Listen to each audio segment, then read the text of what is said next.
Bueno, compañeros, resumir en pocas palabras esa historia es bastante complicado, pero podríamos arrancar por plantear que el Mundial es un largo deseo argentino, podríamos decir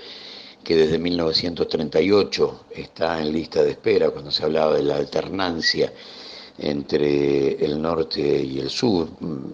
sintetizado en Europa y Sudamérica. En 1930 Uruguay, 1934 Italia, por supuesto le tocaba a la Argentina en función de haber sido la medalla olímpica de 1928,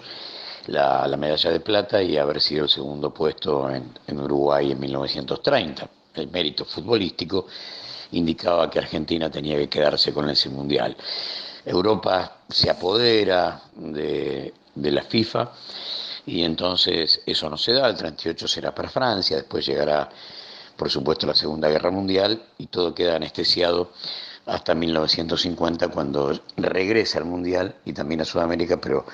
de la mano de Brasil. Tendrá que esperar Argentina hasta el Congreso de FIFA en 1966, donde por primera vez se la nombra como sede y finalmente tiene fecha en México, en el Congreso FIFA antes del Mundial de 1970. Entonces, tiene 8 años la organización o la desorganización del Mundial 78. Los primeros tres queda en manos del último capítulo de la dictadura que arranca con Onganía y termina con Lanusse y esto queda básicamente en la órbita del Ministerio de Bienestar Social, que en ese momento contenía a la Secretaría de Deportes, y entonces en los primeros 3 años el Mundial está en manos de Francisco Manrique. Del 73 al 76, en manos de López Rega, a partir del 24 de marzo de 1976, la dictadura entiende que ahí hay una gran oportunidad para montar la operación de prensa jamás soñada para poder contrarrestar los efectos de la campaña anti-argentina. Eh, Eso en primer lugar. En segundo lugar, será el Mundial de Masera y no el de Videla, aunque Videla aparecerá con Masera sobre todo en aquel partido final, pero es una lucha interfuerzas donde hay muchos cadáveres, empezando por el general Actis, el hombre que se hace cargo por primera vez del EAM 78, como íntimo amigo de Videla, como hombre de fútbol, porque había sido jugador de River hasta la tercera en la década del 40, y tenía el mote, el cartelito de militar honrado, porque había sido interventor de YPF en tiempos de Lanusse, la empresa había dado superávit. A él lo matan cuando va a anunciar a la prensa extranjera que él pretende hacer un mundial con 100 millones de dólares nada más. Eh, Solo remodelación de estadios viejos, no construcción de estadios nuevos. Y eso pone en pie de guerra a la Armada. Si bien hay dos versiones sobre la muerte de Actis, una, sectores de montoneros todavía hoy se siguen adjudicando esa muerte, mientras otros hablan de grupo de tareas de la ESMA. Lo cierto es que, sin importar quién lo haya asesinado, el único que se quedó con el rédito político de esa muerte fue Masera, porque a partir de ahí el general Merlo se hace cargo de EAM y es un hombre cercano a Masera vía Pedúe, y Lacoste, que es un oscuro vocal de esa estructura en tiempos del peronismo, pasa a ser el número 2 y de hecho el hombre que queda a cargo en nombre de la Marina de aquel mundial. Fue el gran intento, la estatua de barro,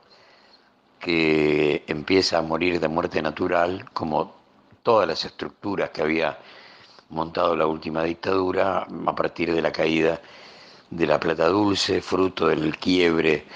primero del BIR y después de Lodón en los Andes, el efecto dominó de la caída de los bancos. Por lo tanto, cuando empieza a morir la plata dulce y la patria financiera, ese efecto, el efecto mundial 78, se evapora como tantos otros.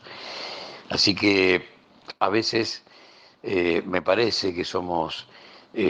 un poco exagerados con relación a la estela que quedó de todo aquello, porque eso muere muy rápido. Quedarán infinidad de historias por resolver, el apoyo de Francia y toda Europa en matrimonio perfecto con los exiliados argentinos, los que pudieron escapar del terrorismo de Estado, confrontando con el Centro Piloto de París, que era la embajada paralela que había armado Macera en 1977-78, fruto de que en la órbita de la Armada había quedado el Ministerio de Relaciones Exteriores. Eh, Venía a hablar de las historias que giran alrededor de Argentina a Perú, donde hay una sociedad ligada al Plan Cóndor, entre la dictadura de Videla y la dictadura de Morales Bermúdez, que es perfecta, bastante antes del Mundial 78, en el 77 ya hay un montón de acuerdos bilaterales, como que la Argentina le va a construir a Morales Bermúdez una central atómica, el hijo de Morales Bermúdez será el hombre que va a presidir la delegación del Mundial 78, Morales Bermúdez le pasa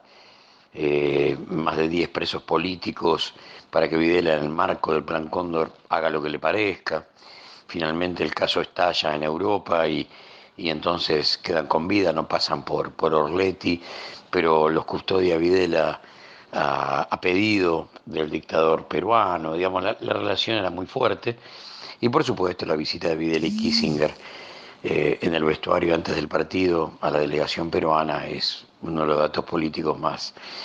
terribles. Lo que puedo agregar sobre eso es que el plantel de Perú desde aquel mundial está dividido entre los que acusan y los que son acusados. Y nunca hubo un tipo que cruzara la frontera. Siempre los que acusan son los mismos y los acusados también. Así que eh, parecería que cuando hablamos de un partido amañado no tendríamos que estar hablando de, de toda la selección peruana, sino del grupo que por supuesto fue permeable a la posibilidad de ir para atrás o que sufrió el apriete político. Y el último dato a tener en cuenta sobre eso es Manso, un mediocre marcador de punta que viene a jugar a Vélez casi como premio por los servicios prestados en ese partido. Y siempre hay que recordar que el presidente de Vélez en ese momento era Petraca, y Petraca fue uno de los hombres que ganó licitaciones para obras en estadios del Mundial 78, por lo tanto está todo muy cruzado, es todo de alta complejidad. Revisar la cantidad de desaparecidos en ese 78 también muestra cómo el aparato represivo siguió laburando. Eh, y básicamente en el rearmado de la postal de época, observar cómo operaba sobre la clase media como un efecto cultural terrible. En ese momento, la patria dulce y la patria, la plata dulce y la patria financiera. Porque son dos ejes sustanciales. Nosotros en el libro Tribunas sin Pueblo le dedicamos un capítulo a las publicidades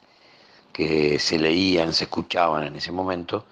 y serán los bancos los que van a hacer un aporte muy grande de gratitud a la dictadura seguramente, pero que van a exponer a dónde estaba la Argentina parada en ese momento. Cuesta sintetizar todo esto en pocas palabras, les aseguro, pero porque la historia es muy profunda, mucho más profunda de lo que uno cree. La carta apócrifa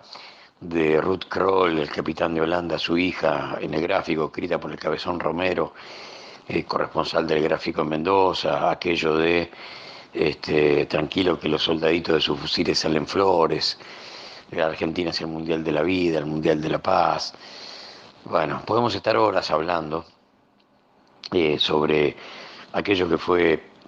la marca indeleble de la vergüenza, junto con Malvinas, de la última dictadura, en esa necesidad de legitimarse a través de hechos políticos que han sido absolutamente vergonzosos. Un gran abrazo, gracias por la convocatoria, espero que esto sirva y a disposición de ustedes para poder profundizar este y cualquier otro tema. Gran abrazo, compañeros.